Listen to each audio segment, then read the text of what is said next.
was. Wednesday, August the 18th. Welcome to episode 48, live from my drum room with the great Joe Vitale. Been really looking forward to this. I know I look forward to all of them, but I started reading Joe's book again. He sent me this book a few years ago, and I thought I'd brush up on it a little bit and sort of highlight a few stories from it. It's a fantastic book. It's called Backstage Pass. Joe's wife, Susie, actually wrote the book, but it's about Joe's incredible career, obviously spanning, 50 some odd years. His early days as a drummer in Ohio to all the gigs he's had with Joe Walsh and Peter Frampton and Crosby, Stills and Nash and a million people. He's got one of the most incredible, prolific careers of any drummer out there. And what a fine drummer! What a great guy too. So I'm excited to have Joe here today. And Maddie Roberts, it's good to see you watching. Maddie, by the way, if you don't know who Maddie Roberts is, he has a great show of his own, Percussion Discussion. I hope I've said that right, Maddie. Apologies if I didn't, but I encourage everybody to check out what he has. It's fantastic. Let's see. A couple of quick updates, and then I'm going to bring Joe on. I wanted to get right on time here today. Start this on time today. Uploaded just this week, a couple of days ago, some more episodes onto my Apple Podcast and Spotify podcast. Sorry, I should say. Converted some of my YouTube shows over to podcasts. That's what I'm trying to say. So check those out, download them if you prefer podcasts over watching these on YouTube. Then that's the answer to all your prayers right there. You can download. I think I've got about 20 or 20 something of the 47 existing shows now are available as podcasts, and more on the way, obviously. Thanks to everybody who's subscribed to my YouTube channel, and appreciate that. Please keep that up. And that's really about it. Let's see. We're going to talk about this book, Backstage Pass. I mentioned it. It is available. Maybe Joe can tell us where we can buy it, where you can buy it. That's really about all I have. I don't have a next confirmed guest as of yet, but stay tuned for that. We've got some great guys and gals in the pipeline for the future. So, I think that's all the housekeeping I have for the moment. Well, some people join the show. And again, thanks to everybody watching at home. I appreciate it. I think I'm going to get this show on the road and welcome the great Joe Vitale, live from my drum room.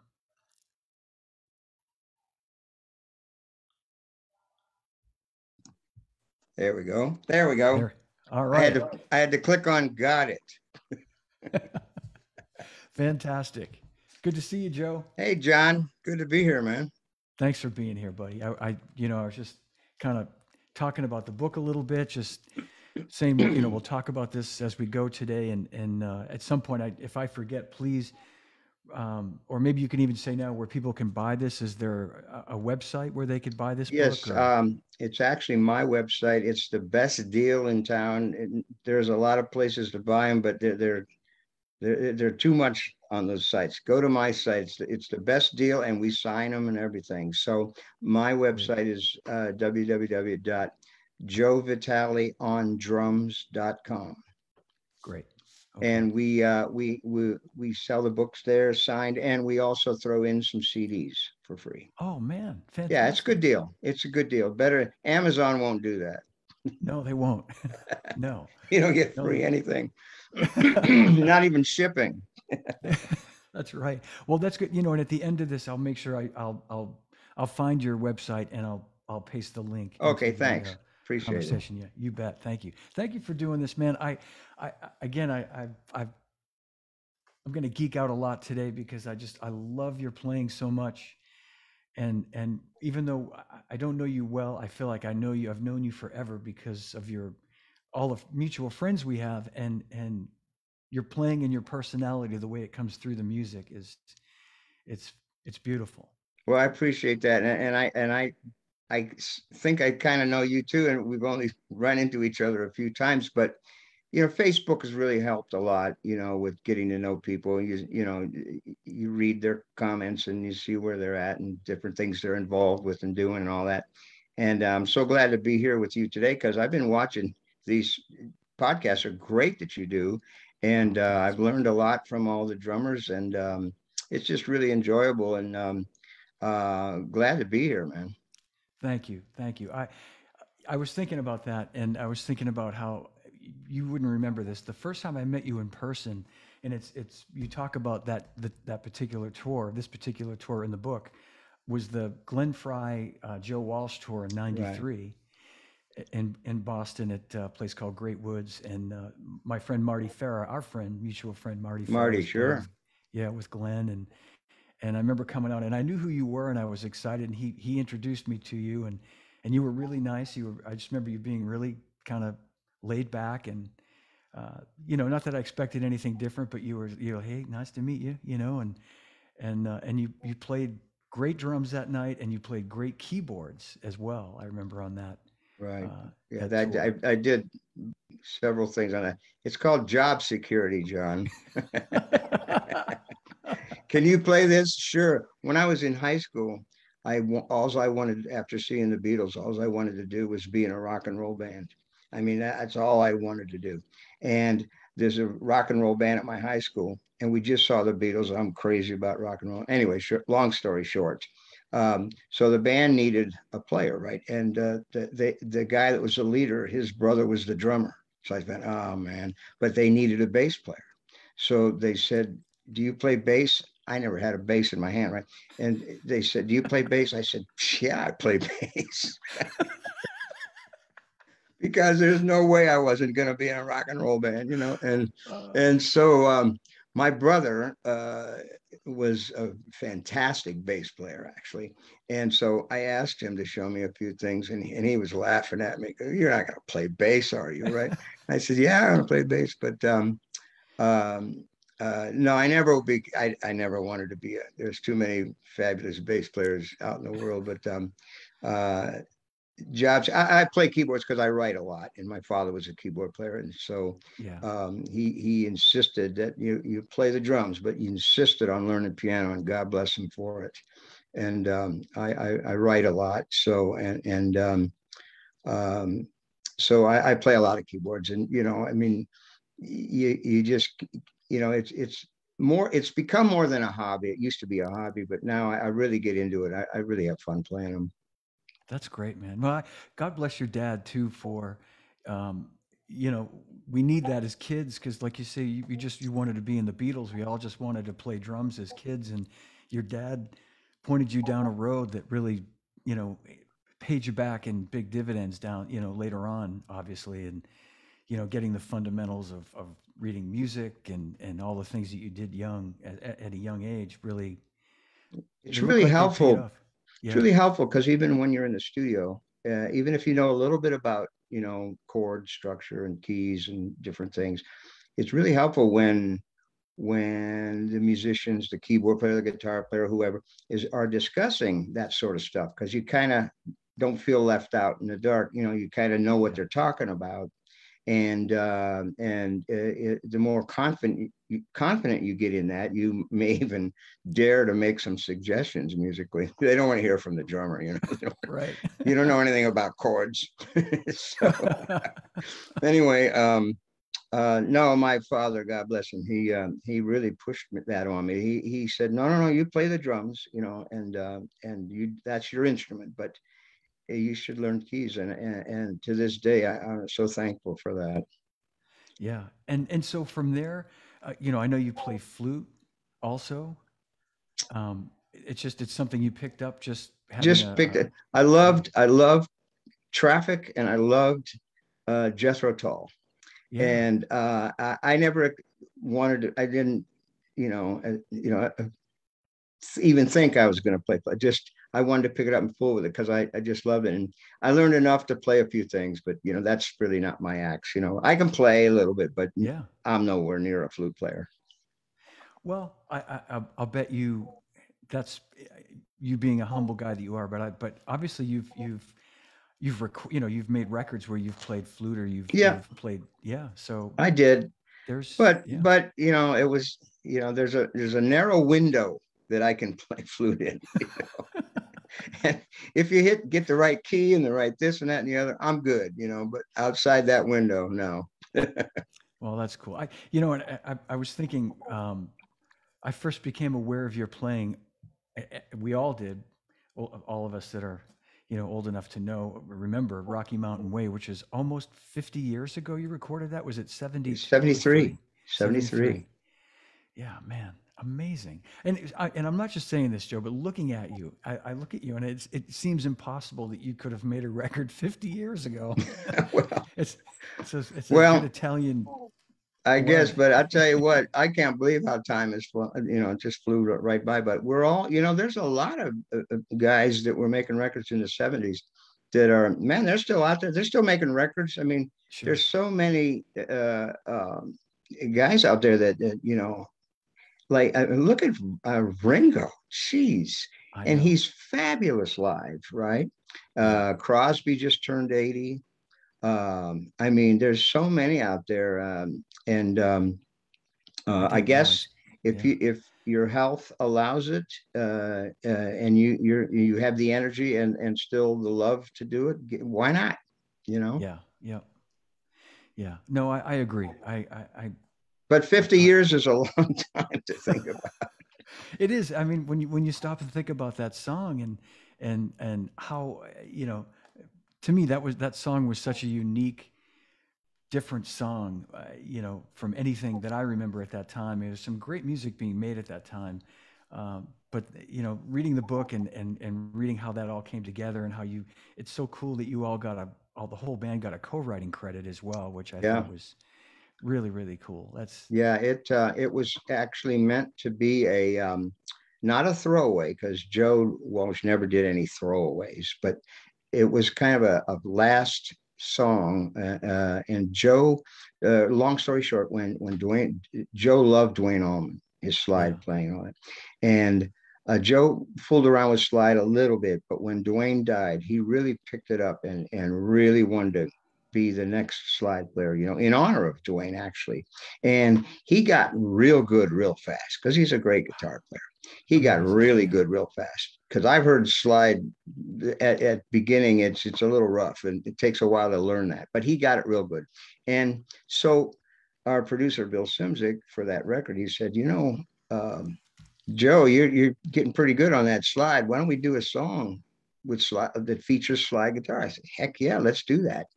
And I mean, I'm not a guitar player, but what would be better than to feature slide guitar than a slow blues in E? yeah, exactly. And Yeah, so that's what Rocky Mountain Way was. And like I said, it wasn't a throwaway. It was just a last minute idea that we came up with. And here it turns out to be Joe's flagship song. it's amazing, right? Yeah, The rock and roll is like that, though. Don't ever outrule anything, or and things that you count on may not ever happen. Things that just come overnight. yeah, It's amazing. I love this business because of that. yeah, yeah. Well, I've heard that same thing about other bands, big hits. I almost want to say, speaking of the Allman Brothers, I feel like "Rambling Man" was a sort of last minute song that Dickie Betts had written and kind of didn't want to even show the band because he didn't think they'd dig it or Right. something along those lines, and it ended up being One of their biggest hits. I one of their know. biggest hits. Isn't that funny? But yeah, I mean, it's interesting. I read that what you said in the book about how I guess I just as a kid always assumed that Joe was a slide player because I think of him in so many recordings as being a slide player, like, Right. Right. and as you say, he I guess he got so good so fast that he embraced it, and some of his finest He's work with the Eagles. today he's one of the world's best slide players, one of the best Yeah, in the world. And like I say, he picked it up. And not only did he got really good fast, but he got really mature fast. In Yeah. other words, to be good with chops, that's one thing, but to play like a matured, like an old timer that's been playing slide, he picked that. He was there like within a couple of years. He was already like, well seasoned, and Yeah. yeah, that song being it was just a groove monster song. It was just Oh, so fun to play. That song, a lot of people don't know because there's no reason they would know. It was never documented, but that song, the Rocky Mountain Way, that was take one. The record that you hear to this day, that was the first take. We counted off, and that was it. We got through the end of it. Bill Simzik, our producers, we knew we nailed it because it felt good, right? yeah. You Yeah. kind of know when it's almost there, or when you nailed it, or when it sucked, So and we knew we were like, yeah, we got off that, we took our phones off, and Bill's in the control room jumping up and down like an idiot, and going, man, that was great. Yeah, it was take one, and to this day it still feels good to listen to it, Oh, what a great! I had no idea. I don't know if that was in the book or not, and if it No, did, I mean was I missing? it's that's so, I don't know. I guess it's kind of cool. Nothing to really brag about or talk about. There's a lot of songs that are take ones. Yeah. Yeah. And then there's a lot that take a week. So Sure. Yeah. Yeah. when you can get them, get them. So That's awesome. Well, that's one of those songs that me being in a garage band with my bandmates when I was a teenager. I don't know that we ever actually learned it, but I feel like whenever we would get together, like either warming up before a rehearsal or at a gig even for a sound check, we'd just start playing that because it's got that infectious, contagious groove, like you say, and it's that slow blues that just feels so good to play for a yeah, and drummer, you for know a what? guitar It, player. yeah, it's not a hard song. So the bands, whether they're on a big stage or a club band, anybody can sound good on that song. It's not hard, and that's cool. It's really cool, and a lot of bands play that song, and because no matter what level you're at, you can sound good on that song. So Yeah, it's just yeah. one of those songs that it's not like a song by Yes. You're right. It's not, it's pretty cool. It's Yeah, very easy, and it's all about the pocket. That's all. The yeah, playing, yeah. the stuff you're doing is very simple stuff, but it's all about the pocket. But a lot of bands play that song. Well, your plan is everything you do is about the pocket, right? That's From the most from important, I guess. yeah, That's yeah. why they And hired us, I guess. I was just gonna say, I mean, any drummers at home watching this, there's the lesson from all this is, you don't get the gig with Joe Walsh or Peter Frampton or Crosby, Stills, Nash and Young or Crosby, Stills, Nash, Dan Fogelberg, any of these bands, unless you can play a pocket, and that's what that's what always moves me about whenever I hear you play is it's just so beautiful. Well, it takes some time sometimes when somebody throws a song at you to find their pocket, find where they want the pocket at. Yeah, Every drummer hears it differently and plays. I guess what you have to do is what's most important is before you choose the pocket you're going to play, you have to figure out what their pocket is, where they're hearing it and feeling it, because like Stephen Stills is a certain pocket, but man, Neil Young is a whole nother pocket. That's yeah, way sure. laid back. And then Walsh is a whole nother world. So in other words, the same guy, like you had your podcast with Chad. He's exactly the guy that I'm talking about. In other words, Yeah, he fits in with all these guys, and he's got a certain pocket, which is great. But he hears what their pocket is first. Where are you hearing this song? Where are you feeling this song? And then you apply yourself to it. And sure. and sometimes you can do something that might change their mind, and they may adhere to what you're doing too. So, but I think mostly, like when Joe Walsh shows me a song and I have to listen to him play it, just play it, sit there and play it for me once. play a couple of verses or something. Let me, and then I hear where he's at with it, and then okay, then we try a few things, you know. But I I think dig it. first most important for drummers is, especially like in recording, is if you're recording with somebody, especially if they're somebody new you've never recorded with, to listen to them play the song or listen to the demo, find out what's their pocket, and then try to grab that and make it better, make it cooler, or do something different. Or if they're cool with what they did, then do that, you know. But Yeah. um, That's because great advice. every drummer can't play with the same with every artist. You know, Yeah. it just Yeah. it doesn't work. And um, I just learned that through the years.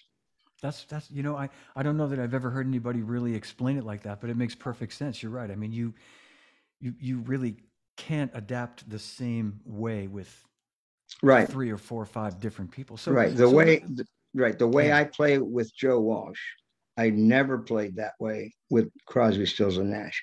It was still me playing, but I had to find that you know, Steven's got this cool Latin rock groove he's Yeah. so good at, and you got to find that pocket, and then you gel together, then you fit together. But Yeah. it's challenging. It's always fun though. It's good. Yeah, man. So did you get to a point, Joe, where it almost excuse me, it was like a natural, like you didn't have to think about it so much, like you from playing with Joe or playing with Steven or David or Neil, that um, once you sort of got in the room with them, you remembered, like almost like your muscle memory kicked into, like, okay, I know Neil's looking for this more laid back thing, and it's you just almost Yeah, happens pretty naturally. much. You Yeah, kind of know what to expect, and also, like I say, when you listen to them, it brings back. Oh, right, this guy is way behind the beat, or this guy's edgy, or you know, you have to play like that, or you just will not lock, you know, yeah, yeah, and you can't play the way you play with Neil Young. You cannot play with someone like Joe like that. I mean, Joe's laid back, but Neil's more laid back, you know. yeah, So yep, yeah, and you have to apply that, you know, that find their groove and get there, you know, get with it, you know. yeah. And that speaking of that, and you did there was I know there was a period where you played drums on your own with the Eagles, but you did some double drums with Don Henley as well. Was there Yes, a yeah. yeah, When I played with the Eagles, uh, I played a lot of the fills. I mean, we double drummed. And then yeah, yeah, when Don was singing, I would take over some of the fills because that's really difficult. I don't care who you are, it's yeah, really difficult. Now he's really good at it, you know, but he just wanted to not even worry about that, you know. And right, then he wanted to go out front a lot more and play acoustic and sing, yeah, and that was way back. And since then, now the Eagles have always used somebody, you know, an extra guy, you know, because to play percussion, or when Don goes out front, then they play drums. And so I was yeah, the first one who did that with them, and it really worked out well. It freed up Don a lot, and also they got me in the band because Joe Walsh had just joined the band, right, and they were doing a bunch of Joe's stuff. They were doing Funk 49, they were doing Rocky Mountain Way, Life's Been Good, all night long. A lot of Joe's stuff, and Turn to Stone, and so I played drums on all that stuff. So they got me in there to do this. So and Don played along with me too. It was fun. We had a ball. yeah, yeah. Because I think of Don as being a guy that plays pretty laid back, pretty behind the beat. Would you say? Yeah, Is he? yeah. Yeah, He's a little behind the beat, perfectly behind the beat. He plays so yeah, good. beautiful. And then Yeah, he's to sing like that and play. I mean, guy's remarkable. yeah. I He really agree. is. I'm a I've talking about maturing. I think I at some point matured to really appreciate his drumming. I liked it as a kid, just because I loved the band so much. But And the uh, songs. and the songs, yeah, Yeah. exactly. And then later on, I went, man, there's so much more. My friend Stan Lynch, I don't know if you know Stan, but Sure, I know Stan. Yeah. you know Stan, yeah. Yeah. We talk a lot about Don's drumming and just kind of how sort of underrated he is as a drummer, and maybe underappreciated is another word that there's so much soul that goes into what he does that I think. Right. I mean, like playing when I was playing Hotel California, like that that part that that the pattern he plays, it's not hard, but you have to think about it, and Yeah, you have to yeah, keep that pocket going, and I it wasn't that hard, but you have to concentrate on what you're doing, and then yeah, to add singing onto that, I can't even imagine. He makes it look real easy, and it sound like, oh, this is a piece of cake. It's not a piece of cake. It's very difficult to do that, and yeah, but he's so good at it. I learned a lot watching him play, and listening to him, and he always played the right stuff, and I mean, I had to learn a lot of his fills and stuff, and I when you do that, you really appreciate a drummer when you have to duplicate some of his stuff. sure, yeah. And speaking of that, one of the funniest things I read in the book was the story of you being on tour with the Eagles and the those shoes drum Oh fill. yeah. Maybe you could tell that story. Well, I don't know what city it was, but it was a great big place, and we're playing, and there's a song called "Those Shoes." It's on the Long Run album, Yeah, and it's funky, da da da da yeah, da da. Right, it's really cool, great song. Anyway, Don Felder, Joe Walsh have dual talk box solos in that song, and it's just killer. It's really cool. And it gets just crazy, and the solos are great, and it's jamming and all that, and I'm staying locked into the groove and all that. And at the end of the talk box solo, I was so inspired that I played a and the guys turned around and went, "Yeah," they didn't hear that before, right? Just because we were feeling it, right? And we yeah, go for it. I mean, yeah, sure. that's what you kind of think you should do anyway. And I didn't, nobody thought of it. It didn't matter. And then we ended the song, yeah, yeah, yeah, when we finished the show. And we go back to the hotel. And about an hour after I got back to the hotel, my phone rings in my room, and it's Henley. And he never called me on the phone, right? So he calls me Joe Bob because he's from Texas, and he labeled me as Joe Bob. And I think it's because then when he'd go Joe Bob, Joe Walsh didn't turn around. Oh, Anyway. yeah, yeah. So he says, Joe Bob, he says, come up to my room. I went, okay. He never did that, right? So I go up to his room, and I knock on his door, and he opens the door, and the chain's still on the door, just that kind of a thing. Opens the door, chain's still on the door. And he looks at me and he goes, hey, that drum fill coming out of the solos in those shoes? Because listen, the guy knows every measure of every song of every show. He listens. He's so concentrated and focused. Anyway, so I'm thinking, oh man, he's going to compliment me. How cool is this, Don Henley? So he goes, that drum fill coming out of that. I said, yeah. He goes. He looked at me like this. He goes, don't do that. And then he says, have a good night. And he shuts the door. And I'm like, oh God, I'm crushed. So that's not even half of it. So the next day we're in another city. We got another show, and we're getting ready for sound check. Glenn Fry, God bless him, rest his soul. Glenn Fry comes over to me, and he pulls out $100 bill. He said, here. And he said, play that fill again. I said, there's not enough zeros on that bill for me to play that fill. But that's all fun on the road stuff, Oh But I'll man. tell you what, I never felt so stupid in my life. Here I'm thinking, wow, Don Henley's gonna come. No, wrong. There are so many funny stories in the book like that it's I was laughing. I'm sitting outside. I mentioned I have my grandkids here, and the last few days I've just been kind of thumbing through, and I'm just laughing out loud at that story, at the story about hiring the string section, and the joke you played on David. Oh, Um, yeah, I mean, there's just tons of stories. There's a lot of yeah, people. stories. We won't take a lot of time to do this today, but it's just No, another they reason. get the book. They're all in the Yeah, book. it's all in the book, right? Exactly. Get the book because it really just, besides all the great stories and information, there's so many funny things, and that's why I mean I love a good practical joke, and you are a born practical joker, We did a prankster. lot of silly stuff, man. We never really broke the law, I don't think, because we never went to jail. But No, we had fun. We had fun. that's great. There's so much great stuff. By the way, our friend Stanley Sheldon, who you mention a lot in the book, is watching, and he says hello. I love Stanley. Stanley got me the job with Peter Frampton, Yeah, yeah. and God bless him. And I've known Stanley since the Barnstorm Joe Walsh days. Around 72, I met Stanley. Wow, wow.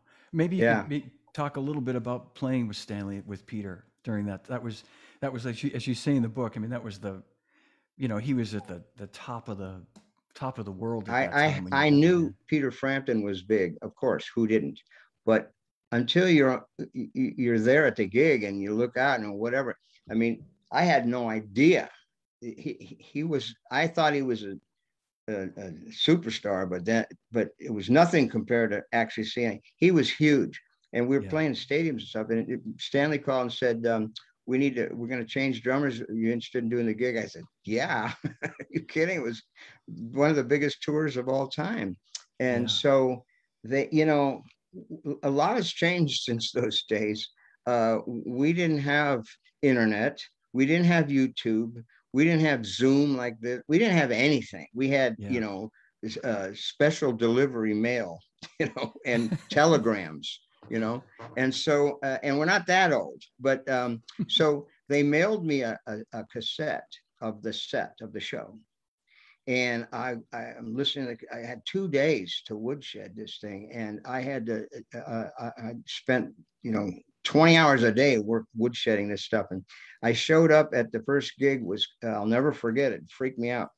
Kansas City, at Arrowhead Stadium. It was 52,000 people there. I'm like, my God, we didn't have rehearsal. We had sound check. Unbelievable. And so and I was supposed to do like I thought if I remember I was supposed to do 2 or 3 gigs with Peter because they were figuring out drummers and all that. But apparently, thank God, it worked out. And Peter came to me and he says, "You want to do the rest of the tour?" I said, "Hell yeah, I want to do the rest of the tour." And the funniest, I bet since Stanley's listened, he'll remember this. That show at Arrowhead Stadium, I think it was Derringer and Steve. I know it was Steve Miller, Derringer, I think, whatever it was. But I know Steve Miller was there because he had hired a $10,000 laser light show because it was a big deal. It was Sure. 52,000 people at Arrowhead Stadium. Well, they said the laser people came and all that, but what Steve Miller forgot to tell the laser company is that it was a daytime show. So they spent $10,000 on these lasers, and they turned them on. You couldn't even see them, It was, so I thought, oh, this tour is starting off just great. So we Oh had my gosh. it was a wonderful time, fond memories. I'll never forget that. We went to Japan and we went to Australia, and it was just such a good memory. And the band was just fantastic. And What a band. Yeah. yeah, I'll never forget that. Yeah. Bobby Mayo. Oh, geez. The band was Fabulous musician. great, a Yeah. great band. But these guys had done, Peter Frampton Comes Alive, and they were. I didn't play on that album. I was after that, but Mm. that album was, historic and Yeah. record breaking and historic. And there was such a good band, and that album was such a good live album. And I really miss live vinyl because there was no Pro Tools, and Yeah. this is what the show was. And now everything's fixed and all that. And I get that, but I don't care about a little out of tune or a little screw up here. Now I want humans. I want to hear humans jamming. Me too. Yeah. Mike I feeding never back. minded that little, I don't care Yeah. about that stuff. Exactly. I saw. I'm pretty sure I've talked to Stanley about this before, and I think this is correct because that record was recorded at the end of '75, the live Frampton record, end of '75 in San Francisco. I'd seen them opening for the Faces in Boston in October of '75. And it was the last year that Ronnie Wood, and you mentioned Ronnie Wood in your book as well when you did the record Oh, with Bill Wyman. with Bill Wyman, yeah. Yeah. So Ronnie had just joined the Stones, and he had one commitment left with the Faces, his old band. So they toured that October, and this I'd heard of Humble Pie, and I was only 15 years old, and I realized, oh, that's the guy, the guitar player from Humble Pie, Right. Peter Frampton. And I remember it being like one of the only concerts that I had been to where I loved the opening band as much as I loved the band I went to see. You know what I mean? Often you go Sure. and Sure. you're like just waiting for your favorite band to come on, and the opener's just these Yeah, guys that's are when I okay. met. That's when I met Peter, because Joe Walsh and Barnstrom, our band, we did a whole bunch of shows with Humble Pie, and Okay, we really didn't hang out or really, but we knew each other. yeah, So when Stanley made the call and I showed up, Peter knew me. We knew each other, but we weren't really close friends yet, you know. And hmm but he knew who I was, and it worked out really good. Thanks, Stanley. yeah. Thanks, Stanley. Yeah, that's great. That's a great. I mean, there's so many connections like that you talk about in the book too, where which it makes sense. You were your playing and your personality and but I mean you could be the greatest guy in the world, but if you don't have the goods as a musician, then you're not going to get the gigs that you've had. But all these things led to another, and it's just so cool to read about how you went from this to this to this, and it was pretty seamless. I mean, from, like you say, from Barnstorm till today. I mean, it's been seamless from one thing to the next to the next. I kind of have a theory about that. Do you ever see those contraptions where you drop a ball and it goes down a little ramp, it hits something, Yeah. and then it hits this thing, and it does that, and it swirls around, and a balloon goes up and breaks, and you know what I mean? I mean, and hopefully it gets to the end. Well, that's kind of like a rock and roll career in a way, because you jump off the cliff, and you go down the hill, and the first thing you hit, you hope that and then that makes it, it inspires something else next, and then it's kind of like that, and hopefully you don't drop off the tracks midway. Hopefully you keep going and the contraption keeps doing things. But Yeah. um that, as you look back, that's kind of what happened. Being it's it's one of the most profound statements. It is true. Being in the right place at the right time. That a lot of musicians, that's happening. If people get gigs like that, they happen to be jamming with somebody and somebody walks in, or whatever, or you're playing a concert, and you didn't know that so and so was on the side of the stage, and he dug what you were doing, and you get a call. I don't know. Be your best every day. Every Yeah. show, Yeah. try to do your best. And we've had shows where there were 10 people. We also played for 250,000 people in London. So both shows I tried to, and everybody does. I know that. I'm not the only, Sure. everybody's like that. You give it your best, because it's rock and roll. We love it, and we'll give it all to, and and I'll tell you what, you never know who's out there listening or watching. And Right. now, I mean, again, remember back then we didn't have YouTube or any of this stuff, right? So, but now, even more importantly, if somebody's looking around for a player, and if they hear that, oh, he's in so and so band, they go to YouTube, right? And you hmm get to see the guy and listen to the guy. It's like an audition almost, Yeah. and so it makes it quite a bit easier. But back in those days, you just had to be kind of, it's a crapshoot. It's like a lottery. You had to be kind of lucky, and somebody showed up and listened to you. And also there was word of mouth. People say, hey Sure. man, if you need a drummer, get this guy. Or you need a guitar player, I know this great guy. And and musicians are not, they help each other. I mean, like we were just talking about Stanley Sheldon. He helped me. And I do the same thing for him or any other music. We all try to help each other, because we are a brotherhood. Yeah. And yeah, there's egos and there's jealousies and there's this and that and the other. But the bottom line is, come on, we're in the same club, you know, and we try to help each other. I certainly do, and you know, you just got to think that way. You get up in the morning and think that way. What can I do to help myself, and what could I do to help somebody else? You know. That's great. That's a great way to look at it. You know, that's a great attitude, and I agree. I feel the same way. I think we're all in this together. You know, and if we can help a friend, a brother along the way, then yeah, and Yeah, yeah, and it's you never forget those people. You never right. forget those people. You know. Yeah, And one of my if you do, you're a jerk. yeah, that's right. Exactly, exactly. I was just going to say one of my bandmates and one of my oldest friends is watching right now, and Neil Porter, who's a massive fan of yours, and he's if you look at this later, Joe, if you look at the Facebook thread of this, you'll see he's commenting a lot. He's a big fan of yours. He's seen you Oh, play. cool. Hey, buddy. Yeah, and he's somebody I've known since 1975, since we were Wow. kids, you know, and those yeah those friendships to me they're you know they last a lifetime. You know, They those are your do. They lifelong really do. friends. Yeah. Yeah. Yeah, absolutely.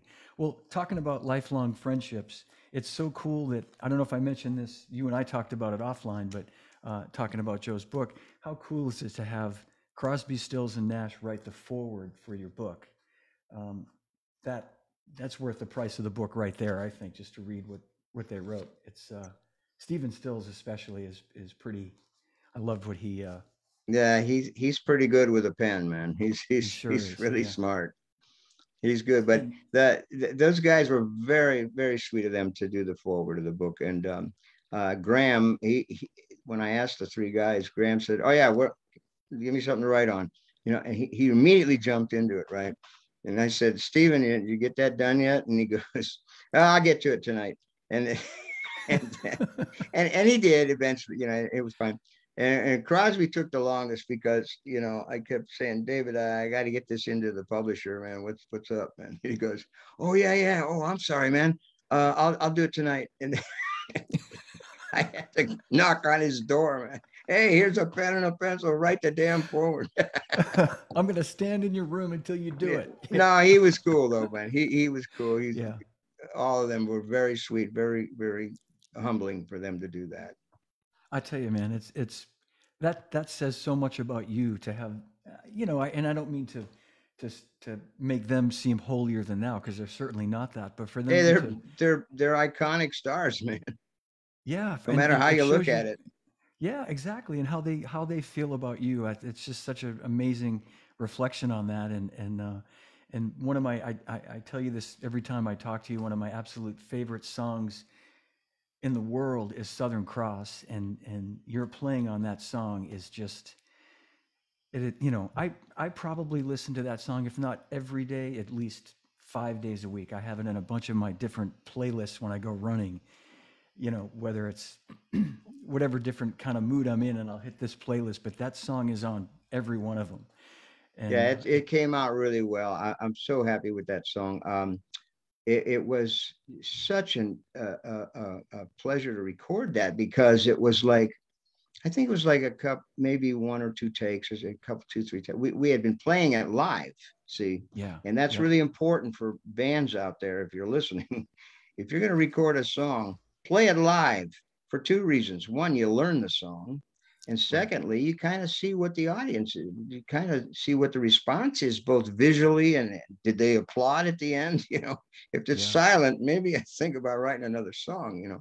But we had been playing it live and so we all kind of knew the song, but that's sometimes that's a double-edged sword because sometimes you know a song too well and you lose the magic.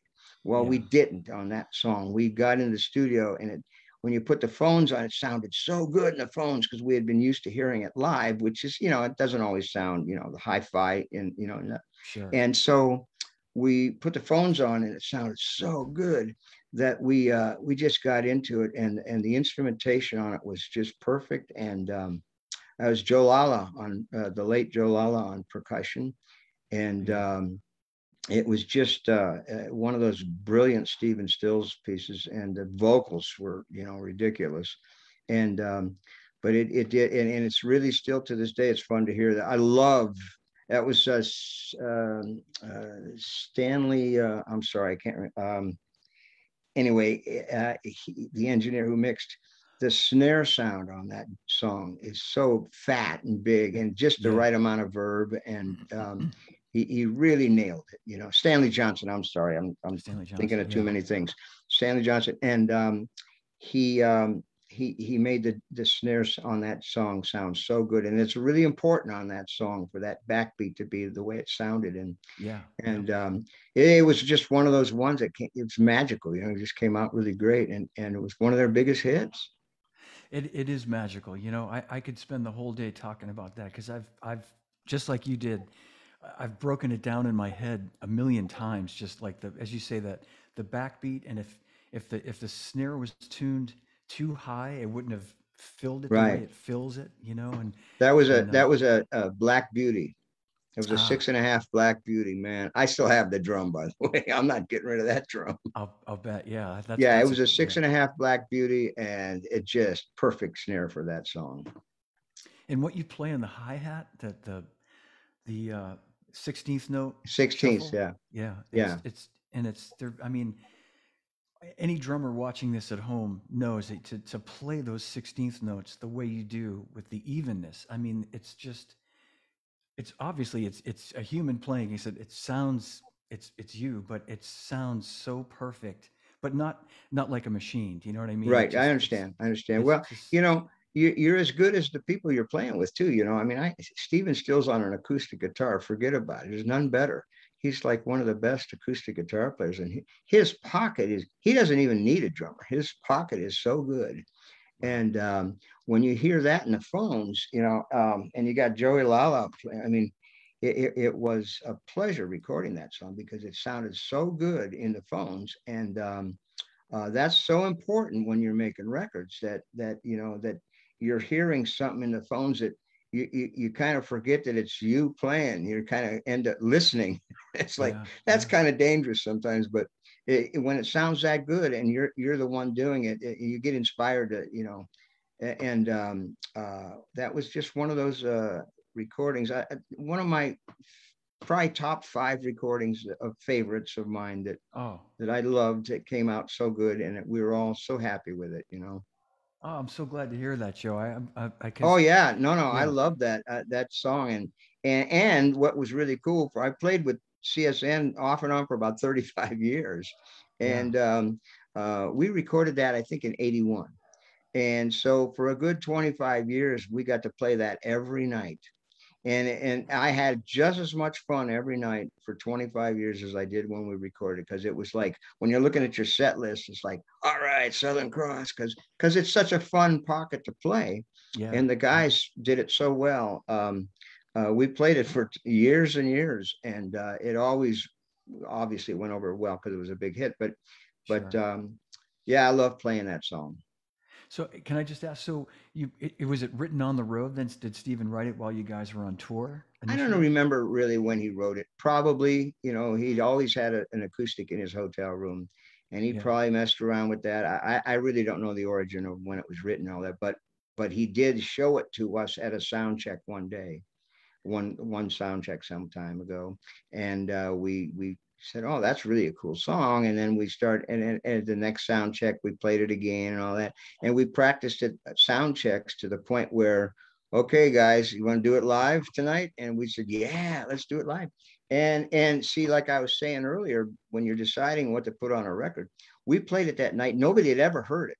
And we yeah, said, "We're going to do a new song." I got to tell you, playing in rock and roll bands all my life, that's very dangerous when you say to the crowd. Now it's they love it, you know, they love it. yeah, Hey, we're gonna do a song we've never done before. It's like, yeah. Well, it better be damn good, or you're gonna yeah. get booed, man.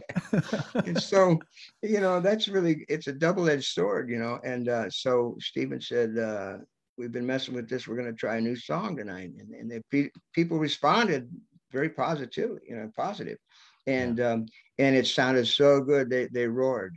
So Steven, I remember he turned around to the whole band and he gives us thumbs up, and he said, "That's going on the record." And so Fantastic. it was cool. It was a good Yeah. memory on that song. I was just going to say, just to, exactly to your point that when it's a band like CSN that has a million hits anyway, it's not like, the audiences, they want to hear the songs that Yeah, they they don't want to know. hear. And You're right. They don't want to yeah, hear so new stuff. yeah, that's You a know. tribute to how great the song was, that Yeah. it went over so well. And one last question. It probably wasn't much longer after that you recorded it, and did it change much No. from no, it was No. exactly, yeah, That was okay, it. yeah, Yeah, that was it. it was like we rehearsed it and played it live probably a month, 2 months Yep, maybe. And when we got off that tour, we jumped in to do Daylight Again, the album Daylight Again.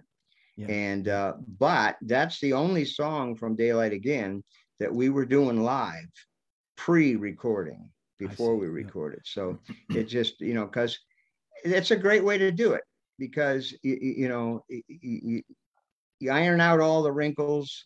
You make some little changes in the arrangement. They made a few changes in the arrangement, but by the time you're done with the tour, you got the arrangement, you got all the parts are inked in, and you're ready to go. So, again, like I said, that's good and bad. It could be bad because you might have played it so much that you lose the magic when you record it, and then you're, oh Yeah, shit, yeah, So, yeah, but no, that didn't happen. It yeah, was the like, magic's there. yeah, magic was there. Man, yeah. Well, you just felt the 16th note. That just when just instinctively you felt that's the feel I've got to. It Well, wasn't the like, reason I did that was when Stephen would go da da da da, right? yeah, There was these big holes and stuff. Not that you'd fill it up with anything, but just a little hi hat in there was yeah, enough to keep the energy going. yeah, So da da da da. There was these big holes, yeah, and just to keep the time in there without being noticeable, just that it's there, yeah. and that everybody liked that, so we kept it. Epic. It's all you drummers at home. If you don't have that song, download it at the end of this and listen to it, because it's a lesson. It's a lesson in music and playing, and listening, creating. It's everything. It's the whole shoot match. Well, it was fun to record, and was fun all the years we played it. That's great. Well, another song I don't. I know we're getting close to. Wow, time goes by quick, We but could talk for 2 days, John. I know we could. We could. So be careful what you wish for, because I'll Oh, I'll come keep you. on, man, I'll put the coffee on. There's, there's so many. I'm looking at the notes that I made. I want to talk about Life's Been Good, but I have a quick question, probably from that same era, from that same time period, late 70s. I think Life's Been Good was 78. Is that when that came out? Does that seem right? Yes, yes. Yeah. I graduated high school that year, and I feel like that was on the radio nonstop. But before we get to that, the song "In the City," Joe's song "In the City," Right. which the Eagles recorded on the Long Run. The 79, the long run, right? Yeah. Now, did he do a different alternate version for the Warriors movie? Yes, And are you yes, on that song? yes. I did record Okay. that, and uh, I don't remember when that was. Whenever they released the Warriors, that's when we did it. It was 78 or before that, of course, 79? probably Yeah. 76 or something. Was that Okay, 77? I don't maybe know. so. Okay. Somewhere in there, before 79 anyway. But it was for the movie The Warriors, and Yeah. uh, Yep. and we got contracted to do it. Joe wrote a song. He wrote it with one of the directors or something. Anyway, and we recorded that, and the cut we did, it was pretty cool. It was me, double drums we used. It was me and Russ Kunkel, Oh, no and kidding. yeah, and then we had the two Picaro brothers on bass and keyboards, and then Joe.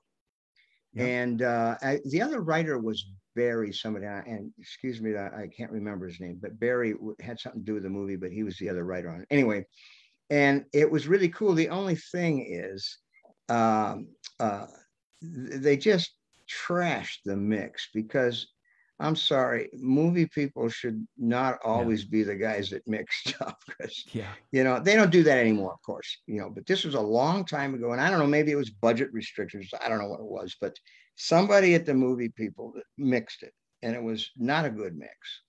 So, but it was always a great song. So, Henley loved it and he wanted to. So they did it on the long run album. Yeah. And then, and Joe loved what we did with the Warriors, but he hated the mix. And Joe obviously loved what the Eagles did, but he thought it could be a little rougher version yet, right? So in 2012, we recorded it again, but it was Oh, just, yeah, it was me and Joe and Willie Weeks on bass. And because Willie was there, because we had redone a few things, and Willie was on the Smoker. I'm not sorry, he was on the on Life's Been Good and that album. yeah. Anyway, Yeah. but seriously, folks, and so me, Joe, Willie Weeks, and I think that was all, and I did keyboards. Anyway, we recorded again, and that version is going to come out soon, and that is a smoking version, because this is not as refined as the Eagles did, which was a beautiful version, but this Yeah. is a little bit more rock and roll, and this is a little bit more the way we play it live, not necessarily the way the Eagles did it. And Yeah. their Yeah. version was killer, but Joe always wanted that one more time, one more chance to do it, so Oh we man. cut it again, and it'll be out one of these days soon. Great. Well, I'll grab it. And I couldn't find for the life of me, Joe. I looked on the internet I'm thinking I saw that movie at the movie theater, and I remember that song and I loved it. And I remember when the Eagles record came out, it sounded different than what I remembered it being. Right. We musicians, drummers, we're a little Sure. nuts like, and I just remember thinking, and then I started thinking about you more recently, thinking, I wonder if that was Joe that did the movie version, which now I know it was you. And you filled in a lot of missing parts in my in my mind here as to why Yeah, why it it was so just different. there'll be a third version out soon. All right, cool. Yeah, I do remember that that the movie version was a more of a edgier kind of version. Still had the Yeah, slide and it solo, was right? end credits of the movie, and Yeah, it was okay. It just that we weren't crazy the way it sounded, because we had heard it back in the control room, and it was pretty damn good. yeah, yeah, And when it comes out in the movie, it's like, oh man, turn it up or something. I don't know, more guitars. I don't know, more bass drum. I don't know. It was something that was like, it was not what we had remembered hearing. yeah, yeah, But when you turn over the masters to movie people, you never know what you're going to get. Late now is a whole different world. The, the yeah, the way things sound. The movies soundtracks are killer. yeah. Exactly. Yeah, they certainly spend the money, as you say, and they get the right Oh people yeah, to it's way high tech now. So yeah, yeah. Well, can you talk, Joe? Can you talk a little bit about the recording of the whole record's fantastic, but Life's Been Good, and there's so many moving parts to that song. It's life's another been epic good. song. What a great, that's one of Joe's, flagship songs. And uh, we were recording down in Florida, and we were recording his album, but seriously, folks, and he brought in 4 songs that were just like little bits and pieces. And one was kind of a Rolling Stone, da da da da da da da, right? And we said, "Oh, Yeah, that's yeah, cool. That's a nice tune." He didn't finish it yet. He said, "We'll work on that." So we cut a little of that, and then he had this idea thing or something. He had that 12 string, and he said, I want to develop that into something. I said, well, we'll mess with that. That's cool.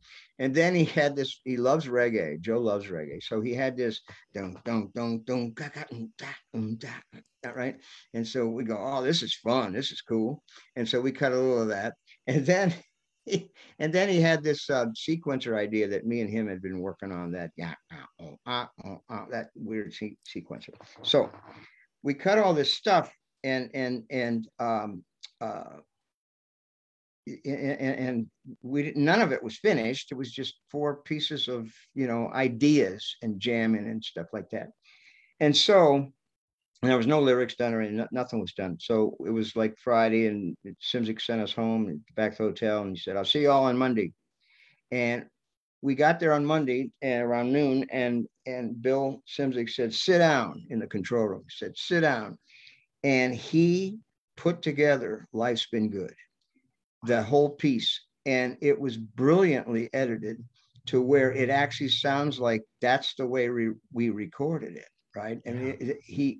we had no, that was four separate things, and it turned in, and you'd never know that that was four different pieces No. recorded separately, and that it turned in, and it all makes sense now, especially when you play it live. It's like, oh yeah, this is a great song you wrote, but and he did write it, but it was in skeletal form, anyway. But a lot of people don't realize it's such a interesting introduction to that song, the intro, right? Yeah. When we cut it, Joe told me, he says, give me some time. Give me a beat. Give me some time. And I said, okay. So I went, boom, boom, right, just right, boom, boom, Yeah. and it was like boom, bah, boom, bah, boom, boom, bah, right, and then da da da da da, right. So, but he said, let's go. I want to do this. So I said, so I started, and Bill Simzik, he goes, oh shoot, and he hit record, right. So when we're done, we cut it, and it sounded great, the intro stuff. And so we walked into the control room, and Bill's going like, guys, I'm sorry, man. He said, I can punch in a bass drum, and I'm sorry, man.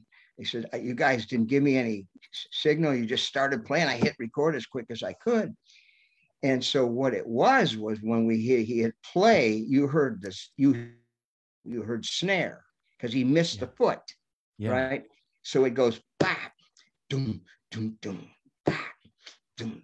So, and Bill said, no, I'll fix it, man, because it was doom, bap, doom, Yeah. doom, doom, right? And we're like, no, don't touch it. It's It's so great. great. We love it.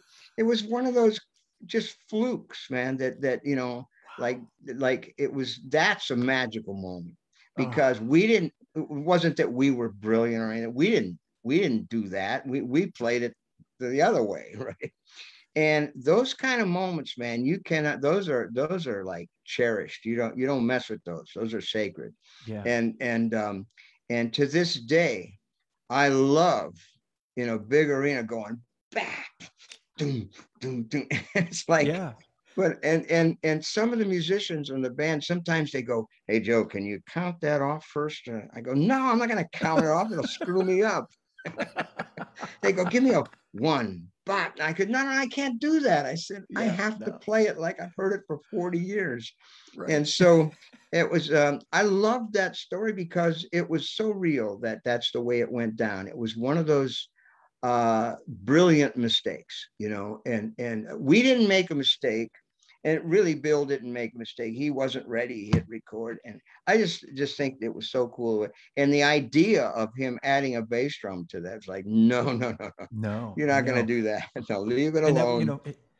Huh? his first instinct was, let me add a bass drum so that I Yeah, can yeah, I'll make it. fix it. I Yeah. can fix this. Yeah. Easy to. I'll put a bass drum on. It's the only thing that played, and we heard it with the snare opening, and it kind of threw you for a second, but then when the guitar came in with that, like, don't touch it. It's perfect. And like I, I said, for 40 years, and in the last show I did with Joe, which was not long ago, um, I still to this day, when I look at the set list, I went, all right, because yeah. I get to play the first hit on it, and it's louder than heck in the place, right? And it's so fun, Oh, And man. it wouldn't work. It wouldn't sound the same if I had a boom at the beginning. It Right. just wouldn't be the same. Too stock.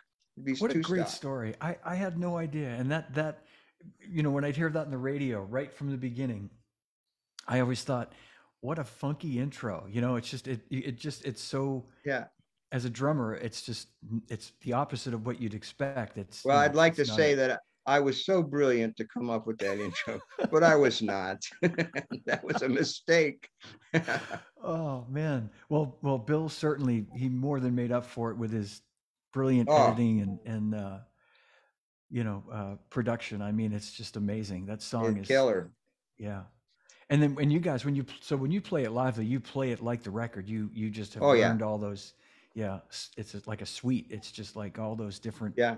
It's You know. great, and we don't use with Joe. We don't use a hard drive like a lot of acts. They have a lot of background stuff and all that. We don't do that at all. The only one time on Joe's shows that we use any kind of a computer or a playback or whatever, a sequencer, is that song on that middle part. because and we used the same one that we had on the record. So and that's no big deal because we play along to it. But that's cool. And I know we're well, a couple more minutes. I wanted to ask you too, just a kind of a drum geek gear question. A lot of the pictures in your book, you're playing a couple of different Ludwig kits. There's that what's the red, the psychedelic red. Yes, did you play that kit on most of those records? Is that the same kit you used for most of Joe's? Yes, I played that kit. That was the Rocky Mountain Way kit. It's also the Life's Been Good kit. Let's see. Yeah, that was not the kit though on Southern Cross. Right. But that was another Ludwig kit though. But yes, the psychedelic red. I should have never gotten rid of it. I got rid of that kit because everybody used to go, "That's ugly." And it's like, ew, get a natural wood or a sparkle or something, and I went, well, it's cool. And he goes, no, that's ugly. So I got rid of the drum set. I'd love to have that drum set back again. Now, if you go on, some of the sites and try to find one, they're like, $5,000 for. I know. That's like, isn't that crazy? That particular finish is like, I know, it's crazy money. I know. Very rare, very rare. I didn't want to. I'm glad you. I was going to ask you if you still had it because. No, I got guilted into getting rid of it. They said, "Don't show up with that kit on the next tour." I went, "Okay, all right." So. Oh man. Well, I wish I had that kit. It was a great sounding kit. Yeah, it really was. I mean, it's Ludwig drums and that was the sound of that time, and it's forever recorded. It's forever documented. Yeah. So yeah. And I was just gonna say maybe it'll find its way back to you. Hopefully through somebody. I'll pay $5,000 to get it back. They'll probably want 10. Then I will have to turn it down. No, if anybody's watching this and they know where it is. Yeah. Call me up. Let's do Joe a favor. It may not even be in existence anymore. I don't know. Yeah. Well, that's all right though. And I know you've been playing DW for some time now, right? I've been with DW for 20 years now. Great. Yeah, since 2000. I started with it. So great guys. Good. Well, you got lots of people commenting here. Winston Watson. I'm guessing he was with Bob Dylan at the time. He said we did a show with CSN, and Joe was on drums. Phoenix, 1995. Yeah, Phoenix. I remember that. It was a private. It was a private party or a private, what do you call them? Industrial thing. Yeah, like a corporate. Yeah, corporate industrial thing. Yeah. Yeah. Cool. Well, Joe, this has been so great, man. I could go on and on and on, and maybe I'd love to do this again in the future. Anytime. Part 2. We'll do part 2. That'd be great. We'll talk about a million other things we could talk about that we didn't get to today. So, but thank you so much for doing this. Thanks to everybody who's tuned in and watched this today. I hope you guys enjoyed this half as much as I did, because this has been so much fun for me, and I learned a lot today. So. Well, I appreciate it, John, and I was really looking forward to this, and it was so fun. And anytime you want to talk, I'm here, man. Thanks, brother. Thank you so much. And hey, there's Marty Farrar. Marty just jumped on. He's been watching. Marty, your ears. I hope you felt your ears burning earlier, buddy. We were talking about you. I can thank Marty for introducing me to you back in '93. So that was a good band. Yeah, that was a good band. That was a great show. Yeah, it was a good band. All right. Well, Joe, if you would stick around for 1 minute, I'll end the live stream, and I'll join you in the green room in just a second. Okay. Thanks, everybody. Right. Thanks, everybody. And Joe, yeah, feel free to look at this later if you want. Oh, I intend to. Yeah, absolutely. Might be some questions in there. I'll answer questions. Sure. Great. All right. Thanks again, everybody. We'll see you soon. And this has been great. Thank you.